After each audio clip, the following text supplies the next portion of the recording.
서울의 밤하늘을 수놓은 별들보다 더 찬란한 샹들리에 아래 신유진은 홀로 서 있었다. 그녀가 5년의 세월 동안 사랑했던 남자. 그리고 오늘 밤 그녀의 약혼자가 될 예정이었던 남자. 최강민이 바로 그녀 앞에서 그녀의 심장에 얼음 칼날을 꽂아 넣고 있었다. 그의 목소리는 샴페인 잔을 부딪히는 소리와 사람들의 교양 있는 웃음소리 속에서도 이상할 만큼 선명하고 잔인하게 들려왔다. 미안하다, 유진아. 우리 여기까지인 것 같아. 그의 얼굴에는 어떤 미안함이나 죄책감도 서려 있지 않았다. 오직 귀찮은 족쇄를 풀어버리는 듯한 후련함과 그녀를 향한 차가운 격렬만이 가득했다. 그의 옆에는 그의 어머니이자 제2그룹의 총수인 오 여사가 만족스러운 미소를 머금은 채 서 있었다. 그녀는 마치 아들의 옷에 묻은 더러운 먼지를 털어내는 듯한 몸짓으로 유진을 위아래로 훑어보았다. 이곳은 제2그룹이 주최하는 대한민국 상위 1%의 VVIP들을 위한 자선 파티장이었다. 그리고 이 파티의 하이라이트는 바로 제2그룹의 유일한 후계자인 최강민과 고아 출신의 천재 건축가 신유진의 약혼 발표식이었다. 하지만 지금 이 화려한 무대는 신유진이라는 한 여자를 공개적으로 처형하기 위한 거대한 단두대가 되어 있었다. 오 여사가 마이크를 잡았다. 그녀의 목소리는 비단처럼 부드러웠지만 그 안에는 뱀의 독이 숨겨져 있었다. 여러분, 오늘 이 자리를 빌려 유감스러운 소식을 전하게 되었습니다. 제 아들 강민이와 신유진 양의 약혼은 없었던 일로 하게 되었습니다. 장례가 순간 물을 끼얹은 듯 조용해졌다. 사람들의 시선이 무대 위에 홀로 남겨진 유진에게로 일제히 쏠렸다. 동정, 호기심, 그리고 잔인한 조롱이 뒤섞인 수백 개의 시선들. 오 여사는 계속해서 말을 이었다. 그녀는 마치 비련의 여주인공을 연기하는 배우처럼 눈가를 손수건으로 찍어내며 말했다. 저희는 유진 양의 재능과 가능성을 믿고 그녀의 부족한 배경을 모두 감싸 안으려 했습니다. 하지만 그룹의 미래를 짊어져야 할 저희 강민이의 짝으로는 아무래도 부족하다고 판단했습니다. 흑수저는 결국 흑수저일 뿐이더군요. 흑수저. 그 잔인한 단어가 낙인처럼 유진의 이마에 찍혔다. 그녀는 고개를 숙이지 않았다. 그녀는 꼿꼿이 서서 자신을 향해 쏟아지는 모든 경멸의 시선을 온몸으로 받아내고 있었다. 그녀의 두 주먹이 하얀 드레스 자락 아래에서 보이지 않게 꽉 쥐어져 있었다. 손톱이 손바닥을 파고드는 고통이 오히려 그녀의 정신을 더 또렷하게 만들었다. 그녀는 울지 않았다. 눈물은 사치였다. 최강민은 그런 그녀의 모습에 오히려 더 큰 경멸을 느꼈다. 그는 그녀가 무릎 꿇고 애원하기를 바랐다. 하지만 그녀는 마지막 순간까지도 부러질지언정 휘어지지 않는 자존심을 세우고 있었다. 그는 그녀의 귓가에 다른 누구도 들을 수 없는 가장 잔인한 말을 속삭였다.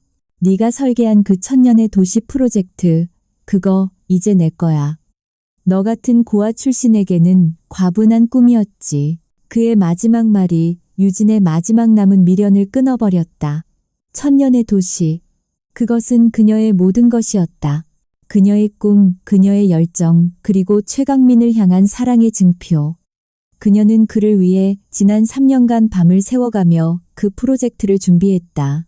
하지만 이제 그 모든 것은 물거품이 되어 사라져버렸다. 아니, 빼앗겨버렸다. 유진은 더 이상 그곳에 머물 수 없었다. 그녀는 아무 말 없이 몸을 돌려 무대 아래로 걸어내려왔다.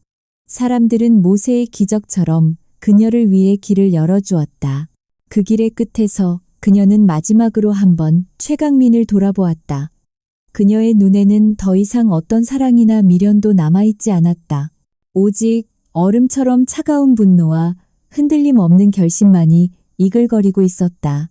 오늘의 이 굴욕을, 오늘의 이 아픔을 나는 결코 잊지 않을 것이다. 그리고 언젠가 반드시 너희들이 내 발 아래 무릎 꿇게 만들 것이다. 그녀는 화려한 파티장을 빠져나와 차가운 밤의 거리로 걸어 나왔다. 눈부신 드레스와 보석은 이제 그녀의 처지를 더욱 비참하게 만드는 족쇄일 뿐이었다. 그녀는 자신의 모든 것을 잃었다. 사랑도, 명예도, 그리고 자신의 꿈까지도. 그녀는 진흙 속에 버려진 보석이었다. 하지만 그들은 몰랐다. 진흙은 보석의 빛을 잠시 가릴 수는 있어도 결코 그 가치를 훼손할 수는 없다는 것을. 오히려 더러운 진흙 속에서 보석은 더욱더 단단하고 찬란하게 빛날 준비를 하고 있었다. 신유진의 진짜 이야기는 바로 이 절망의 밤에서 비로소 시작되고 있었다. 그랜드 호텔의 화려한 불빛을 뒤로하고 신유진의 세계는 잿더미가 되었다. 그녀는 하룻밤 사이에 천재 건축가에서 흑수저라는 경멸적인 꼬리표가 붙은 고아로 추락했다. 최강민이 줬던 모든 것들, 강남의 고급 오피스텔, 법인카드, 그리고 화려했던 인맥까지 모든 것이 신기루처럼 사라졌다. 그녀에게 남은 것은 몇 벌의 옷과 그녀의 머릿속에 담긴 지식, 그리고 뼛속까지 시린 배신감뿐이었다. 그녀는 서울의 가장 낡고 허름한 동네, 신림동의 작은 옥탑방에 새로운 둥지를 틀었다. 여름에는 찜통이었고 겨울에는 냉골인 그곳에서 그녀는 세상과 단절된 채 자신만의 싸움을 시작했다. 그녀는 울지 않았다. 눈물은 이미 그날 밤 호텔을 나오면서 모두 말라버렸다. 대신 그녀는 자신의 슬픔과 분노를 오직 일에 대한 광적인 집착으로 승화시켰다. 그녀는 더 이상 거대한 도시를 설계하지 않았다. 그녀는 작은 카페의 아르바이트생이 되어 하루 10시간씩 커피를 내리고 접시를 닦았다. 하지만 그녀의 천재성은 그런 비참한 환경 속에서도 숨겨질 수 없었다. 그녀는 쉬는 시간마다 냅킨이나 영수증 뒷면에 연필로 작은 스케치를 하곤 했다. 낡은 건물을 되살리는 아이디어, 좁은 공간을 극대화하는 설계. 그것은 그녀에게 유일한 탈출구이자 그녀가 아직 살아있다는 증거였다.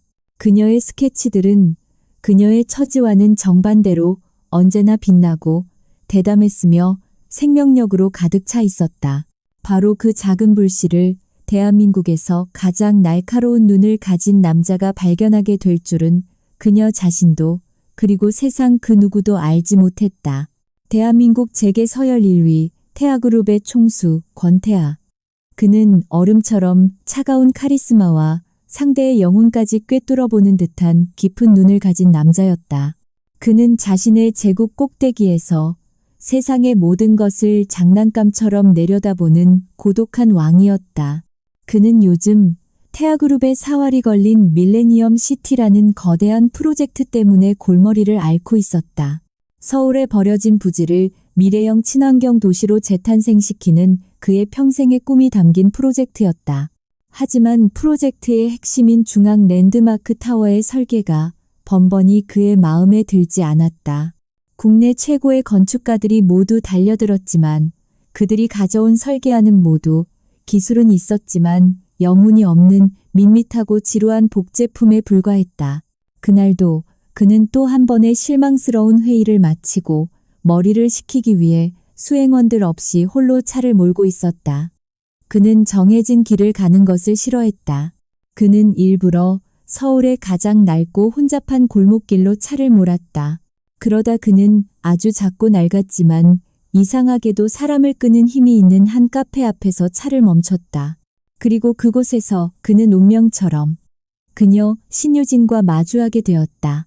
그는 그녀를 처음에는 알아보지 못했다.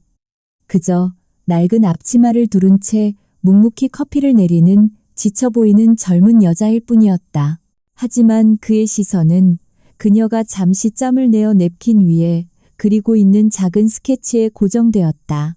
그것은 아주 작은 낙서에 불과했지만 그 안에 담긴 공간에 대한 혁신적인 해석과 인간을 향한 따뜻한 시선은 권태하의 얼어붙은 심장을 단숨에 관통해버렸다. 그것은 바로 그가 자신의 밀레니엄 시티에서 그토록 찾아 헤맸던 잃어버린 영혼의 조각이었다. 그는 자리에서 일어나 그녀에게로 다가갔다. 그는 그녀의 앞에 서서 아주 낮은 목소리로 물었다. 그 그림 내가 사도 되겠습니까? 유진은 갑작스러운 남자의 등장에 놀라 고개를 들었다. 그녀는 그의 얼굴을 알아보지 못했지만 그의 전신에서 뿜어져 나오는 압도적인 존재감에 자신도 모르게 숨을 죽였다. 유진은 경계심을 늦추지 않고 대답했다. 이건 파는 게 아닙니다. 그냥 낙서일 뿐이에요. 하지만 권태아는 포기하지 않았다. 그는 자신의 명함을 꺼내 그녀 앞에 테이블 위에 내려놓았다. 나는 당신의 낙서가 아니라 당신의 재능을 사고 싶습니다. 내일 오전 10시까지 이 주소로 오시죠. 당신 인생을 바꿀 제안을 할 테니. 그는 그 말만 남기고 미련 없이 카페를 떠났다. 유진은 테이블 위에 놓인 검은색 명함을 멍하니 내려다보았다. 태아그룹 총괄 회장 권태아. 그녀는 자신의 눈을 의심했다. 대한민국에서 이 이름을 모르는 사람은 없었다.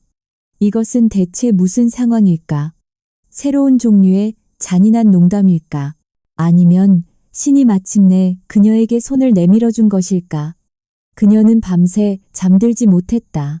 그녀의 손에는 한 남자의 명함과 함께 그녀도 알지 못했던 새로운 운명의 문고리가 함께 쥐어져 있었다.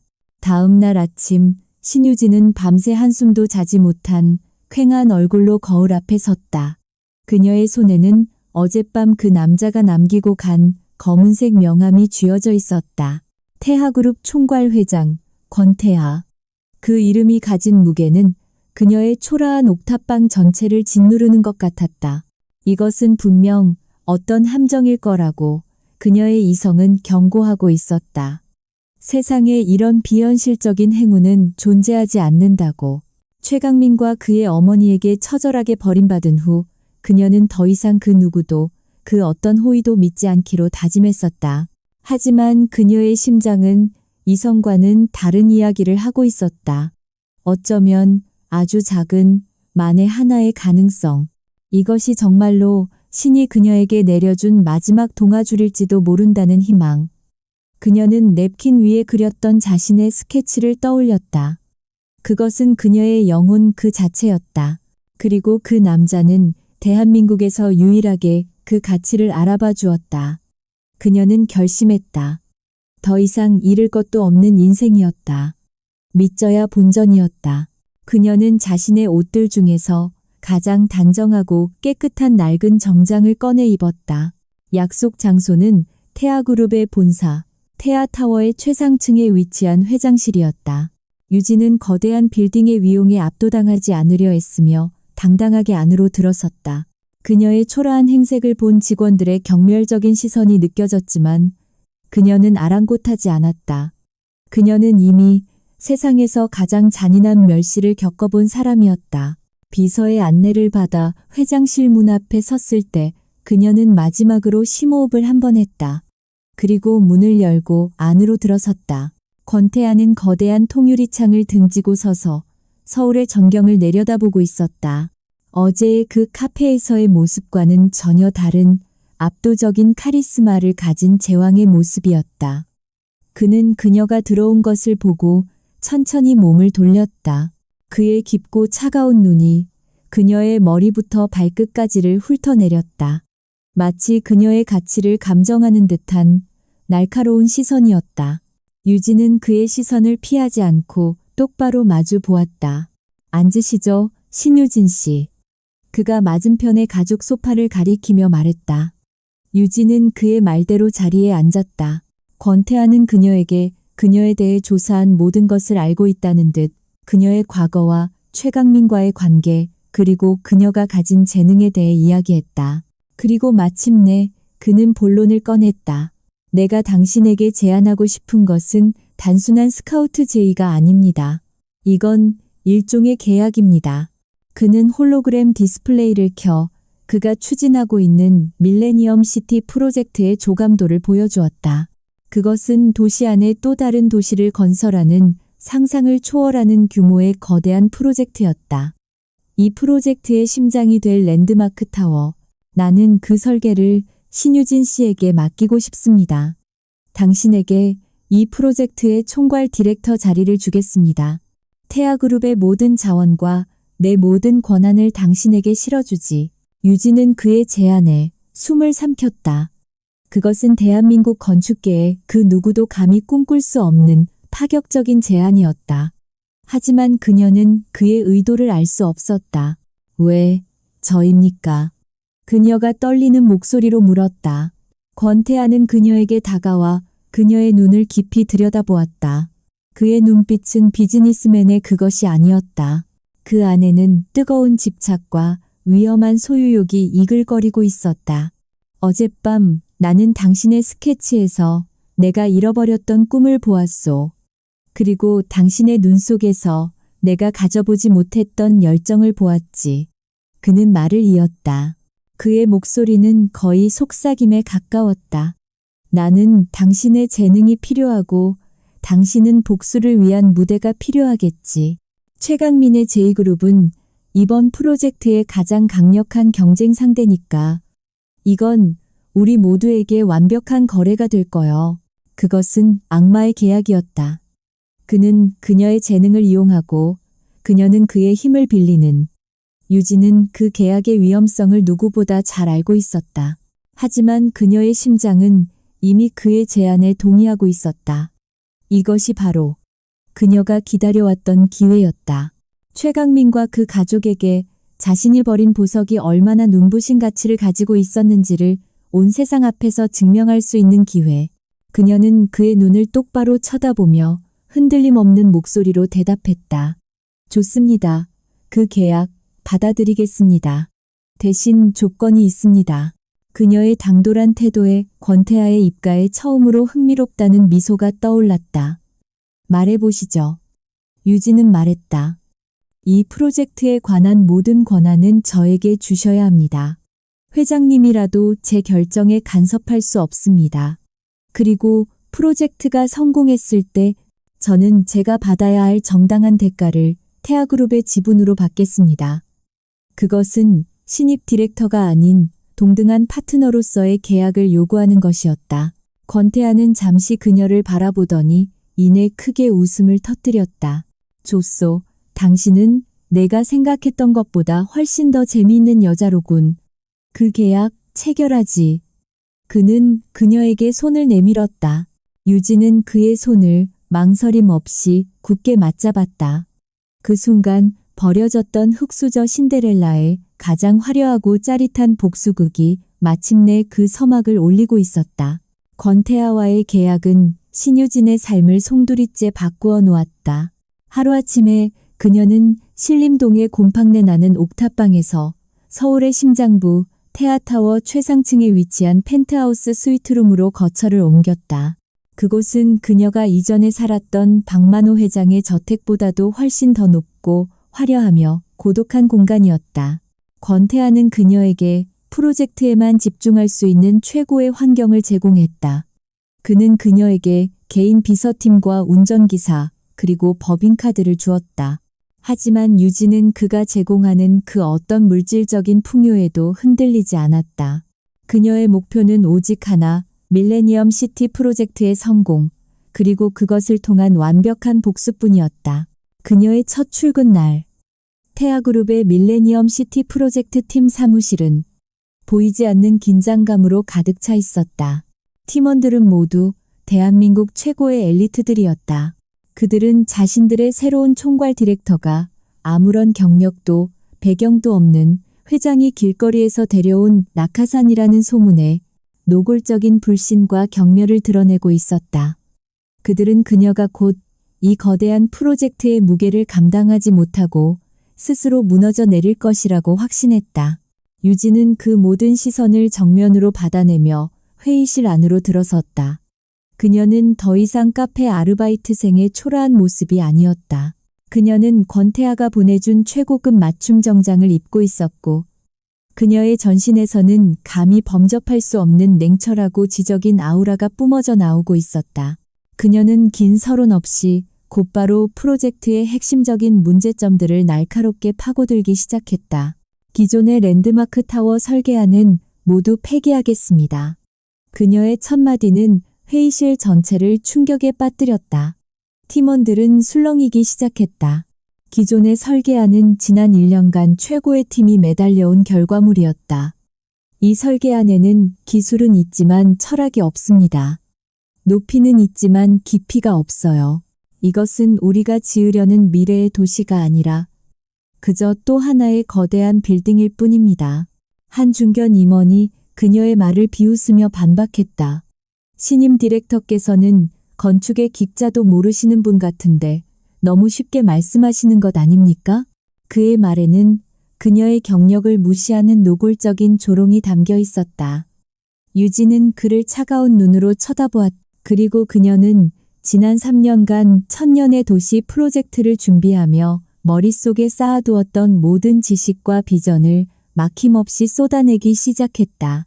그녀는 건축의 역사와 철학, 최첨단 친환경 기술, 그리고 도시와 인간의 상호작용에 대한 깊은 통찰력을 완벽한 논리로 풀어냈다. 그녀의 입에서 나오는 모든 문장은 날카로운 칼이 되어 기존 설계안의 문제점들을 하나하나 해부했다. 그녀의 압도적인 지식과 카리스마 앞에서 회의실 안의 모든 사람들은 숨을 죽였다. 그들은 자신들 앞에 서 있는 여자가 낙하산이 아니라 자신들과는 차원이 다른 진짜 천재라는 사실을 깨닫기 시작했다. 회의가 끝났을 때 회의실 안에는 완전한 정적이 흘렀다. 그 누구도 감히 그녀에게 이의를 제기하지 못했다. 유진은 자리에서 일어나 마지막으로 말했다. 지금부터 밀레니엄 시티 프로젝트는 제 방식대로 진행합니다.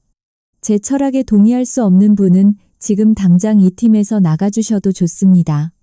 그녀의 말에 아까 그녀를 조롱했던 중견 임원은 고개를 숙인 채 얼굴을 붉힐 뿐이었다. 그날 이후 신유진은 마녀라고 불리기 시작했다.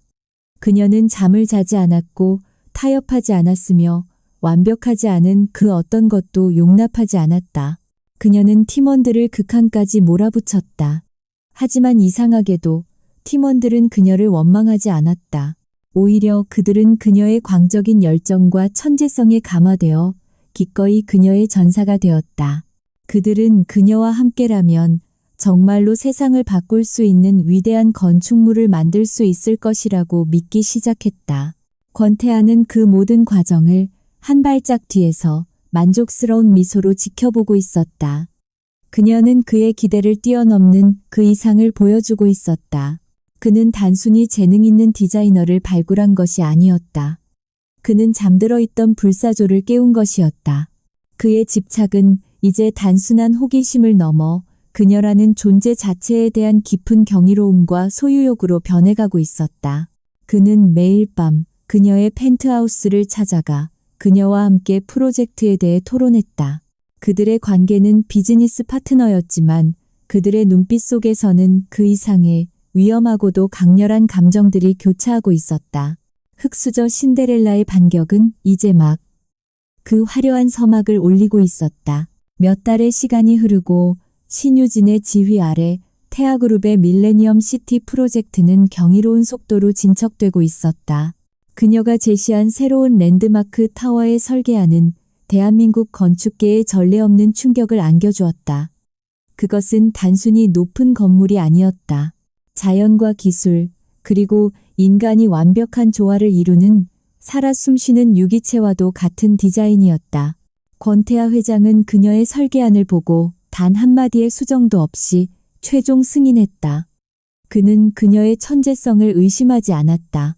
이제 남은 것은 프로젝트의 첫 번째 관문이자 가장 중요한 싸움.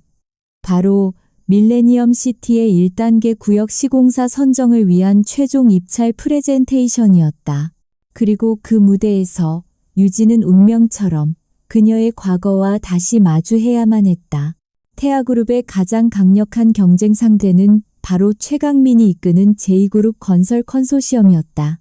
그는 그녀에게서 빼앗아간 천년의 도시 프로젝트를 자신의 이름으로 바꾸어 이번 입찰에 참여한 것이었다. 입찰 프레젠테이션이 열리는 날, 행사장은 대한민국 모든 언론과 재계 인사들로 가득 차 뜨거운 열기를 뿜어내고 있었다. 최강민은 승리를 확신했다. 그는 자신이 대한민국 최고의 전문가들을 영입했고 가장 현실적인 공사 비용을 제시했다고 믿었다. 그의 눈에 신유진은 여전히 권태하라는 강력한 배경에 기생하는 운 좋은 흙수저일 뿐이었다. 그는 복도에서 유진과 마주쳤을 때 노골적인 조롱과 경멸이 담긴 미소를 지어 보였다. 이런 곳에서 다시 보게 될 줄은 몰랐네. 유진아, 많이 컸구나. 대한민국 원탑 재벌의 장난감이 된 기분은 어때? 그의 비열한 도발에 유진은 어떤 표정의 변화도 보이지 않았다. 그녀는 그를 마치 길가의 돌멩이를 보는 듯한 무심하고 차가운 눈으로 쳐다보았다. 그리고 그녀는 그의 귓가에 오직 그만이 들을 수 있는 얼음 같은 목소리로 속삭였다. 곧 알게 될 거야. 누가 누구의 장난감이었는지, 그리고 누가 진짜 괴물인지. 마침내 프레젠테이션이 시작되었다. 먼저 무대에 오른 것은 최강민이었다. 그는 유려하고 자신감 넘치는 태도로 자신의 프로젝트를 설명했다. 그의 설계안은 훌륭했다. 안정적이었고 효율적이었으며 경제적이었다. 하지만 그 안에는 어떤 새로움도, 어떤 철학도, 어떤 감동도 없었다. 그것은 그저 돈을 벌기 위한 영혼 없는 건축물의 복제품에 불과했다. 다음으로 신유진이 무대 위로 올라섰다. 그녀가 등장하는 순간 장내의 모든 소음이 거짓말처럼 멎었다. 그녀는 최강민처럼 화려한 언변을 과시하지 않았다. 그녀는 그저 조용하고 차분한 목소리로 자신의 비전을 이야기하기 시작했다. 그녀가 스크린에 띄운 것은 복잡한 설계 도면이나 숫자가 아니었다. 그것은 그 도시에서 살아갈 사람들의 얼굴이었고 아이들의 웃음소리였으며 바람과 햇빛의 움직임이었다. 그녀는 건물을 짓는 것이 아니라 사람들의 삶을 짓고 있었다. 그녀의 프레젠테이션은 기술적인 설명을 넘어 하나의 감동적인 서사시와도 같았다. 그녀는 건축이 어떻게 인간의 삶을 바꾸고 도시의 영혼을 만들어낼 수 있는지를 그녀만의 언어로, 그녀만의 철학으로 증명해 보이고 있었다. 심사위원들은 물론 경쟁자였던 최강민마저도 그녀의 압도적인 스케일과 깊이 앞에서 할 말을 잃고 말았다. 결과는 모두의 예상대로였다. 태아그룹, 신유진의 밀레니엄 시티가 압도적인 표 차이로 최종 사업자로 선정되었다. 최강민은 자신의 완벽한 패배를 온 세상 앞에서 자신의 두 눈으로 직접 목격해야만 했다. 그는 분노와 모욕감에 주먹을 꽉 쥔 채 부들부들 떨고 있었다. 그는 자신이 버린 여자가 자신을 가장 비참한 패배자로 만들어버린 이 현실을 도저히 받아들일 수가 없었다. 유진은 무대 위에서 내려와 그의 앞을 지나쳐갔다. 그녀는 그에게 어떤 조롱의 말도, 어떤 동정의 시선도 보내지 않았다. 그녀는 그를 마치 처음부터 존재하지 않았던 사람처럼 완벽하게 무시했다. 그 무관심이 최강민에게는 그 어떤 복수보다도 더 잔인하고 고통스러운 것이었다. 나비의 첫 번째 날갯짓은 그렇게 거대한 태풍의 시작을 알리고 있었다. 그리고 그 모든 것을 객석 가장 뒤편에서 권태하는 아주 만족스러운 그리고 위험한 미소로 지켜보고 있었다. 밀레니엄 시티 입찰에서의 완벽한 패배는 최강민의 자존심에 지울 수 없는 상처를 남겼다. 그는 태어나서 단 한 번도 패배라는 것을 경험해 본 적이 없는 남자였다. 특히 자신이 버린 흙수저 여자에게 온 세상이 보는 앞에서 무릎 꿇었다는 사실은 그에게 죽음보다 더한 굴욕이었다. 그는 며칠 동안 자신의 사무실에 틀어박혀 값비싼 양주를 물처럼 마셔댔다. 그의 머릿속은 온통 신유진을 향한 분노와 그녀를 차지한 권태하에 대한 지독한 질투심으로 들끓고 있었다. 그는 결코 신유진의 능력을 인정할 수 없었다. 그에게 그녀는 여전히 아무것도 아닌 존재였다. 이 모든 것은 대한민국 원탑 재벌 권태하가 그녀를 뒤에서 조종하고 있기 때문이라고 그는 굳게 믿었다. 권태하가 그녀의 재능을 이용해 자신과 제2그룹을 무너뜨리려는 거대한 음모를 꾸미고 있다고 그는 이대로 물러설 수 없었다. 그는 빼앗긴 모든 것을 되찾고 그들에게 복수해야만 했다. 최강민은 자신의 아버지 최 회장을 찾아갔다. 그는 아버지에게 이번 패배는 단순한 실수가 아니라 태아그룹의 비열한 공작 때문이라고 주장했다. 하지만 최 회장은 아들의 분노에 찬 주장을 냉정하게 일축했다. 그는 아들보다 훨씬 더 노련하고 현실적인 사업가였다. 그는 이미 태아가 내세운 신유진이라는 여자가 진짜 천재라는 것을, 그리고 지금의 제2그룹의 힘으로는 태아와 정면으로 맞서 싸울 수 없다는 것을 간파하고 있었다. 그는 아들에게 당분간은 자중하고 다음 기회를 노리라고 충고했다. 하지만 오만함에 눈이 먼 최강민은 아버지의 충고를 귀담아 듣지 않았다. 그는 아버지가 늙고 나약해졌다고 생각했다. 그는 자신의 힘으로 이 모든 것을 되돌릴 수 있다고 믿었다. 그는 자신의 충실한 부하들을 불러 모았다. 그리고 신유진의 밀레니엄 시티 프로젝트를 뒤에서부터 서서히 무너뜨리기 위한 비열하고 추악한 공작을 꾸미기 시작했다. 그는 그녀가 가진 가장 큰 약점이 바로 그녀의 과거라고 생각했다. 그는 사람을 시켜 그녀의 모든 과거를 샅샅이 파헤치기 시작했다. 한편 신유진은 승리의 기쁨에 취해 있을 시간이 없었다. 그녀는 곧바로 밀레니엄 시티 프로젝트를 본격적으로 가동시켰다. 그녀의 사무실은 24시간 불이 꺼지지 않는 전쟁터와도 같았다. 그녀는 완벽주의자였고 카리스마 넘치는 지휘관이었다. 그녀는 자신의 팀을 이끌고 수백 개의 협력 업체들과 수천억 원의 예산을 한치의 오차도 없이 완벽하게 통제하고 있었다. 그녀는 더 이상 과거에 상처 입은 소녀가 아니었다. 그녀는 자신의 왕국을 건설하고 있는 여왕이었다. 권태하는 그런 그녀의 모습을 한결같은 눈으로 지켜보고 있었다. 그의 집착은 이제 단순한 비즈니스적인 관심을 넘어 한 인간에 대한 깊은 경이로움과 존경, 그리고 강렬한 연모의 감정으로 변해가고 있었다. 그는 매일 밤 피곤에 지친 그녀를 위해 그녀의 사무실로 직접 야식을 사들고 찾아왔다. 그는 그녀의 유일한 휴식처이자 든든한 버팀목이 되어주었다. 그들의 관계는 점점 더 깊어지고 있었다. 그들은 더 이상 계약 관계로 묶인 파트너가 아니었다. 그들은 서로의 영혼을 이해하는 유일한 동반자였다. 어느 늦은 밤 야근을 하던 유진은 자신의 사무실 소파에서 잠이 들어버렸다. 권태하는 그녀가 깨지 않도록 조심스럽게 자신의 자켓을 벗어 그녀의 어깨 위에 덮어주었다. 그는 잠든 그녀의 얼굴을 아주 오랫동안 사랑스러운 눈으로 내려다보았다. 그는 나도 모르게 그녀의 이마에 아주 가볍게 입을 맞추었다. 바로 그 순간 유진이 눈을 떴다. 두 사람의 시선이 숨막히는 정적 속에서 마주쳤다. 권태하는 당황하며 급히 몸을 일으키려 했다. 하지만 유진은 그의 넥타이를 잡아당겨 그의 입술에 자신의 입술을 포겠다. 그것은 그녀가 처음으로 그에게 표현하는 솔직하고도 대담한 감정의 표현이었다.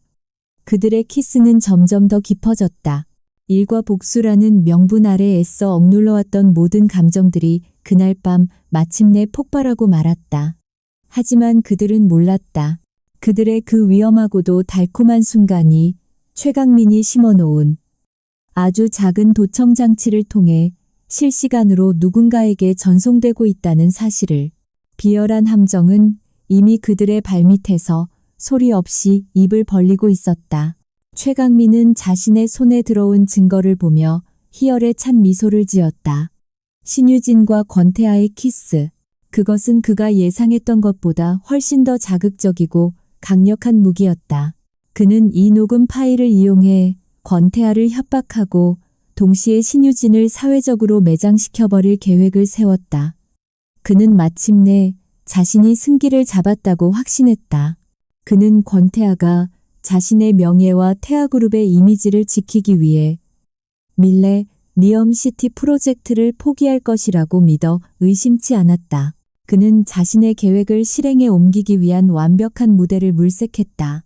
그리고 며칠 후 대한민국 상위 1%의 모든 인사들이 모이는 대한민국 경영인 대상 시상식이 열린다는 사실을 알게 되었다. 그곳이야말로 권태하의 위선을 만천하에 공개하고 신유진에게 씻을 수 없는 굴욕을 안겨줄 최적의 장소였다. 그는 시상식 당일 모든 기자들이 보는 앞에서 이 폭탄을 터뜨리기로 결심했다. 시상식 당일 밤 행사장은 화려한 드레스와 값비싼 보석들로 반짝였다. 신유진은 권태하의 공식적인 파트너로서 그의 옆에 서 있었다. 그녀는 더 이상 낡은 정장을 입은 초라한 디렉터가 아니었다. 그녀는 태아그룹의 수석 디자이너가 직접 제작한 세상에 단 하나뿐인 검은색 드레스를 입고 있었고, 그녀의 목에는 권태하가 선물한 푸른 다이아몬드 목걸이가 밤하늘의 별처럼 빛나고 있었다. 그녀는 그 어떤 여배우보다도 아름답고 당당했다. 그들의 등장은 즉시 모든 사람들의 시선을 사로잡았다. 사람들은 수군거리기 시작했다. 저 여자가 바로 혜성처럼 나타나 제이그룹을 꺾은 화제의 신데렐라라는 것을. 그리고 대한민국에서 가장 차갑고 비밀스러운 남자 권태하가 난생 처음으로 공식 석상의 파트너를 데려왔다는 사실에 그들의 관계는 이제 더 이상 숨길 수 없는 공공연한 비밀이 되어가고 있었다. 최강민은 그들의 모습을 멀리서 이글거리는 눈으로 지켜보고 있었다. 그는 유진의 눈부신 아름다움과 그녀를 바라보는 권태하의 소유욕 가득한 눈빛에 참을 수 없는 질투와 분노를 느꼈다. 그는 생각했다. 저 모든 것은 원래 자신의 것이었다고. 저 여자의 재능도, 저 여자의 아름다움도 그는 마침내 자신의 복수를 실행할 시간이 왔다고 판단했다. 그는 와인잔을 든 채 유유히 그들에게로 다가갔다. 그는 권태하에게는 정중하게 인사를 건네고 유진을 향해서는 마치 오랜 친구를 만난 것처럼 친근하고 역겨운 미소를 지어 보였다. 유진아, 여기서 보내. 몰라보게 예뻐졌구나. 역시 사람은 어떤 물에서 노느냐가 중요한가 봐.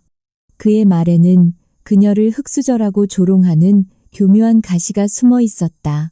유진은 그의 도발에 어떤 동요도 보이지 않았다. 그녀는 그를 마치 처음 보는 사람처럼 차갑고 무심하게 쳐다볼 뿐이었다. 하지만 그녀의 옆에 서 있던 권태하의 표정이 얼음처럼 차갑게 굳어졌다. 그는 최강민이라는 남자를, 그리고 그가 유진에게 남긴 깊은 상처를 이미 모든 조사를 통해 알고 있었다. 최강민은 권태하의 반응을 즐기며 계속해서 말을 이었다. 그는 주머니에서 작은 녹음기를 꺼내 테이블 위에 올려놓았다. 두 분의 관계가 아주 각별해 보이시더군요. 제가 아주 흥미로운 걸 하나 가지고 있는데 혹시 들어보시겠습니까? 아마 태아그룹의 이미지에는 별로 좋지 않은 소리일 텐데 그것은 명백한 협박이었다. 유진의 얼굴이 순간 하얗게 굳어졌다. 하지만 그녀가 무언가 행동을 취하기도 전에 권태하가 먼저 움직였다. 그는 최강민이 올려놓은 녹음기를 아주 천천히 그리고 우아한 손길로 집어들었다. 그리고 그는 자신의 와인잔에 그 녹음기를 담가버렸다. 풍덩하는 소리와 함께 녹음기는 붉은 와인 속으로 가라앉았다. 최강민은 당황하여 할 말을 잃었다. 권태하는 자리에서 일어나 최강민의 넥타이를 거칠게 잡아당겼다. 그의 키는 최강민보다 훨씬 컸고 그의 전신에서는 범접할 수 없는 위압감이 뿜어져 나왔다.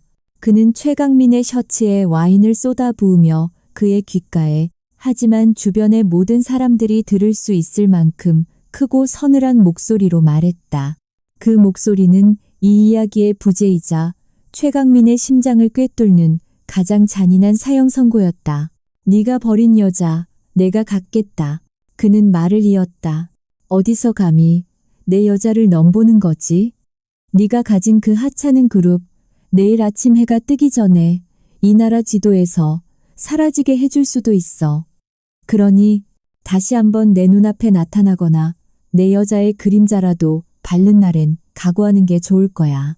그는 최강민을 마치 벌레를 던지듯 바닥에 내팽개쳤다. 그리고 그는 굳어버린 유진의 손을 잡고 아무 일도 없었다는 듯 유유히 파티장을 빠져나갔다. 남겨진 것은 와인에 젖어 엉망이 된 채 온 세상의 조롱거리가 되어버린 최강민뿐이었다. 대한민국 경영인 대상 시상식에서 있었던 그날 밤의 사건은 다음날 아침 모든 신문과 방송의 헤드라인을 장식했다. 권태하가 최강민에게 퍼부었던 그 모욕적인 경고와 신유진의 손을 잡고 파티장을 떠나던 그의 모습은 대한민국 재계 전체를 뒤흔드는 거대한 스캔들이자 가장 뜨거운 로맨스로 포장되었다. 사람들은 더 이상 신유진을 흙수저 신데렐라라고 부르지 않았다. 그녀는 이제 대한민국 원탑 재벌 권태하가 공식적으로 인정한 그의 여자였다. 최강민은 완벽하게 몰락했다. 그는 온 세상의 조롱거리가 되었고 그의 아버지 최 회장은 충격으로 쓰러져 병원에 입원했다. 제2그룹의 주가는 폭락했고 투자자들은 썰물처럼 빠져나갔다. 그는 자신의 어리석은 도발 한 번이 자신은 물론 자신의 가족과 그룹 전체를 얼마나 끔찍한 파멸로 이끌었는지를 뼈저리게 깨달았다. 하지만 후회하기에는 너무 늦었다. 권태하라는 이름의 괴물은 한 번 먹잇감을 물면 결코 놓아주는 법이 없었다. 권태하는 최강민의 도발에 자비 없는 전쟁으로 응답했다. 그는 더 이상 뒤에 숨어서 여론을 조작하거나 재무 구조를 흔드는 방식의 우아한 복수를 하지 않았다. 그는 자신의 모든 힘을 동원하여 제2그룹을 대한민국 지도 위에서 완전히 지워버리기로 결심했다. 그는 유진에게 말했다. 이제부터는 당신은 아무것도 보지도 듣지도 생각하지도 마시오. 그냥 당신의 도시를 만드는 데에만 집중해요. 더러운 일은 이제부터 내 몫이니까. 태아그룹의 모든 자회사들이 마치 굶주린 하이에나 떼처럼 제2그룹을 향해 일제히 달려들었다. 태아건설은 제2그룹 건설의 모든 핵심 인력과 협력 업체들을 2배의 조건으로 스카우트해버렸다. 태아증권은 막대한 자금력을 동원하여 제2그룹의 주가를 의도적으로 흔들었고 공매도 세력을 부추겨 회사를 파산 직전까지 몰아넣었다. 한태아는 자신이 가진 모든 힘을 오직 한 남자를 무너뜨리는 데에만 사용하고 있었다. 신유진은 그 모든 과정을 한 발짝 뒤에서 복잡한 심경으로 지켜보고 있었다. 그녀가 원했던 것은 이런 것이 아니었다. 그녀는 자신의 능력으로 최강민의 코를 납작하게 만들어주고 싶었을 뿐 그의 인생 전체를 파멸시키고 싶지는 않았다. 그녀 안의 양심이 권태하의 방식이 너무나도 잔인하고 무자비하다고 속삭였다. 하지만 동시에 그녀 안의 또 다른 목소리는 이 모든 것이 그들이 받아야 할 마땅한 대가라고 이 짜릿한 복수를 즐기라고 속삭이고 있었다. 그녀는 권태하에게 찾아가 이제 그만 멈춰달라고 말하려 했다. 하지만 그녀는 그의 눈빛을 보고 차마 그 말을 꺼낼 수가 없었다. 그의 눈에는 그녀를 향한 부드러운 사랑과 함께 자신의 것을 건드린 자를 결코 용서하지 않겠다는 차가운 소유욕과 분노가 이글거리고 있었다. 그는 지금 자신의 여자를 모욕한 대가가 얼마나 끔찍한지를 온 세상에 보여주고 있었다. 유진은 자신이 한 남자의 인생을 구원한 천사이자 동시에 또 다른 남자를 파멸시키는 악마가 되었다는 사실을 깨달았다. 최강민은 필사적으로 저항했다. 그는 아버지가 남겨놓은 모든 인맥과 비자금을 동원하여 태아의 공격을 막아내려 했었다. 하지만 그의 저항은 거대한 쓰나미 앞에서 쌓아 올린 모래성과도 같았다. 그가 발버둥칠수록 그는 더 깊은 수렁 속으로 빠져들어갈 뿐이었다. 그의 주변에 있던 모든 사람들이 그에게 등을 돌리기 시작했다. 그의 새로운 약혼녀마저도 가문의 몰락을 예감하고 냉정하게 파혼을 통보해왔다. 그는 철저히 혼자가 되었다. 마침내 제2그룹의 부도가 확실시되던 날, 최강민은 마지막으로 유진에게 전화를 걸었다. 그는 더 이상 오만하지 않았다. 그의 목소리는 절망과 후회로 가득 차 있었다. 그는 그녀에게 용서를 빌었다. 모든 것이 자신의 잘못이었다고. 그러니 제발 권태하 회장을 설득해서 이 모든 것을 멈추게 해달라고. 그는 그녀에게 애원했다. 유진은 그의 애원을 아무 말 없이 차가운 침묵으로 듣고 있었다. 그녀의 마음속에서는 마지막 남은 연민과 이미 굳어버린 복수심이 마지막 싸움을 벌이고 있었다. 그녀는 한참 후에야 입을 열었다. 그녀의 목소리에는 어떤 감정도 실려있지 않았다. 당신이 나에게 했던 말을 기억해요, 강민 씨. 흙수저는 결국 흙수저일 뿐이라고. 그녀는 말을 이었다. 당신 말이 맞았어요. 나는 흙수저였죠. 하지만 당신은 몰랐을 거예요. 그 더러운 진흙 속에서 때로는 다이아몬드보다 더 단단한 꽃이 피어날 수도 있다는 것을. 그녀는 그 말을 끝으로 미련 없이 전화를 끊어버렸다. 무너져 내리는 모래성에 대한 마지막 미련도 이제는 없었다. 제2그룹은 마침내 최종 부도 처리가 되었다. 최강민과 그의 가족이 평생에 걸쳐 쌓아 올렸던 모든 부와 명예는 한순간에 잿더미가 되어 사라졌다. 한때 대한민국 재계를 호령했던 그들의 이름은 이제 신문 사회면의 가십거리로 전락했다. 권태하의 공격은 그들이 다시는 재기할 수 없을 만큼 철저하고 무자비했다. 복수는 끝난 것처럼 보였다. 하지만 신유진에게는 아직 그녀가 직접 마무리 지어야 할 마지막 무대가 남아 있었다.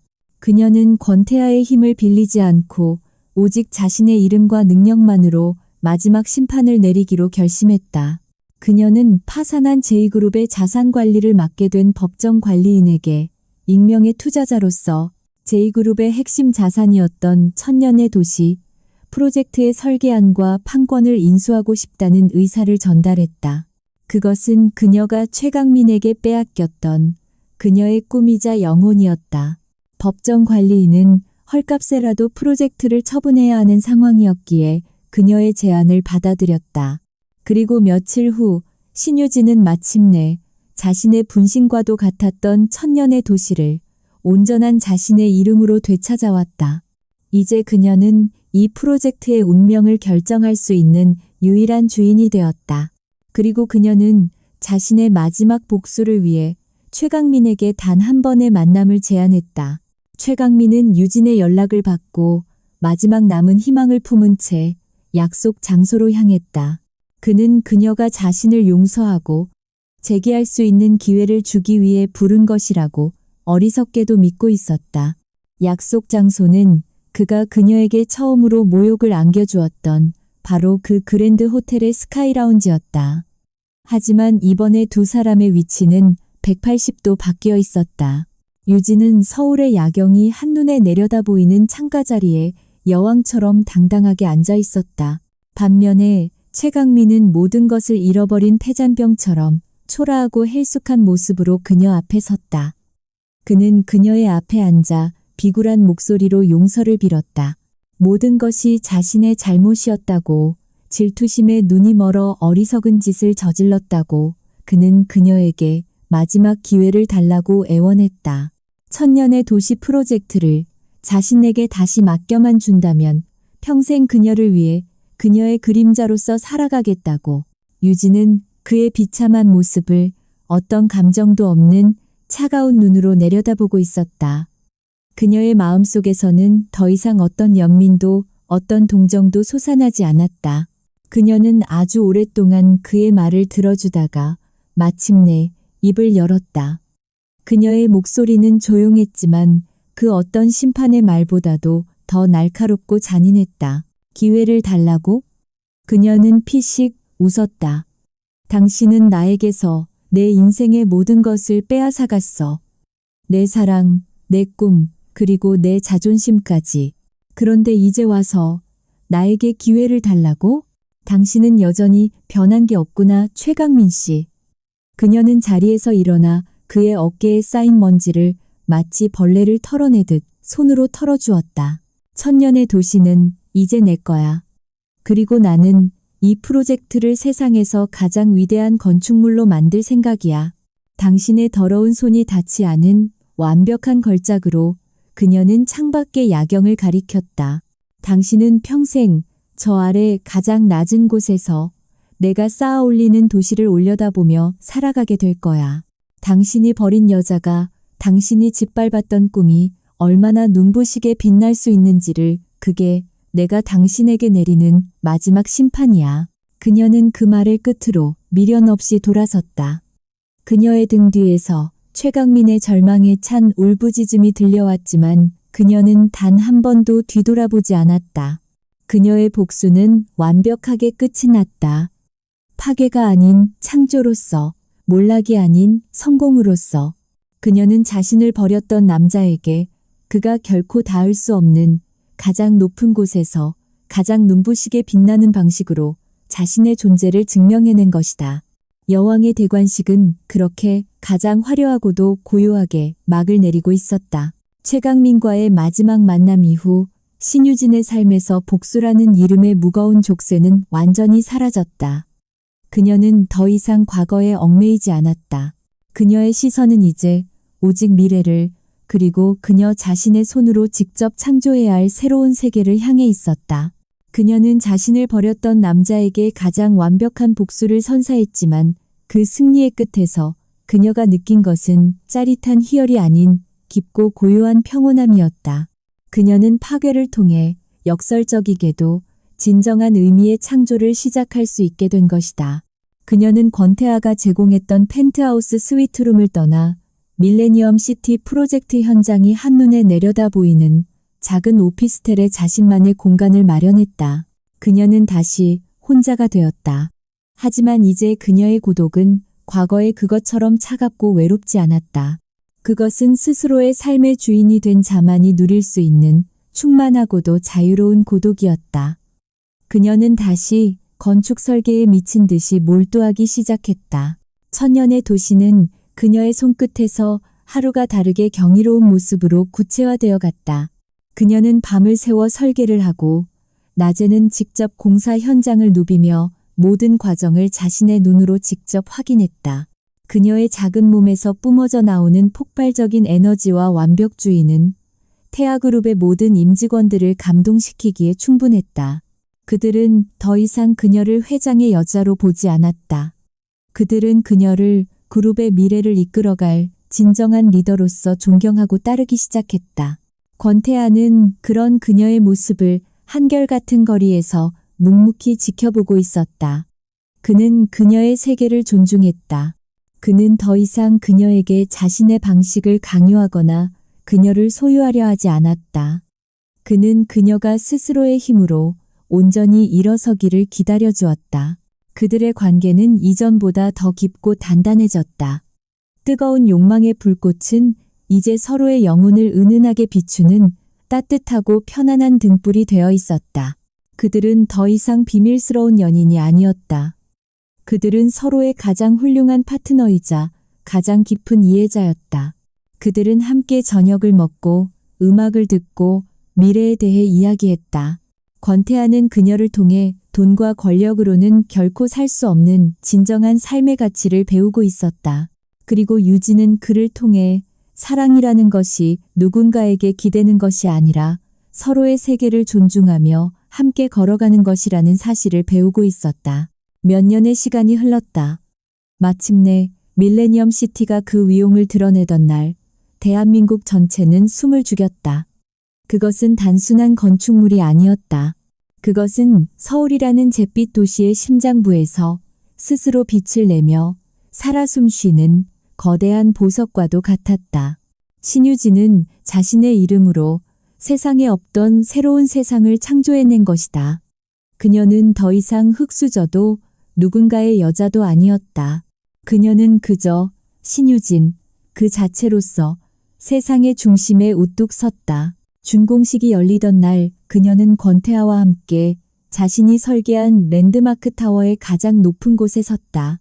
그녀의 발 아래로 그녀가 만들어낸 아름다운 도시가 별처럼 반짝이고 있었다. 그녀는 자신의 지난 날들을 떠올렸다. 진흙 속에 버려졌던 그날 밤의 절망, 옥탑방에서의 외로운 싸움, 그리고 복수를 위해 달려왔던 그 모든 시간들, 그 모든 고통의 순간들이 지금 이 순간을 위한 단단한 주춧돌이 되었음을 그녀는 깨달았다. 권태아가 그녀의 손을 부드럽게 잡았다. 고생 많았소, 유진 씨. 그녀는 그를 보며 환하게 미소 지었다. 그녀의 미소는 그 어떤 보석보다도 더 찬란하게 빛나고 있었다. 이제 당신의 향기를 만들 시간이군요. 그가 말했다. 그것은 그녀가 성공하면 그녀만을 위한 향수를 만들어주겠다던 그의 오랜 약속이었다. 아니요, 유진이 대답했다. 저는 이제 그 누구도 아닌 저 자신만의 향기를 찾았어요. 그녀는 까치발을 들어 그의 입술에 부드럽게 입을 맞추었다. 그것은 복수의 끝이자 진정한 사랑의 시작을 알리는 달콤한 키스였다. 흙수저라 버림받았던 한 여자의 인생 역전 로맨스는 그렇게 가장 눈부신 해피엔딩으로 그 막을 내리고 있었다. 그녀는 스스로 그녀 인생의 가장 찬란한 보석이 되었다.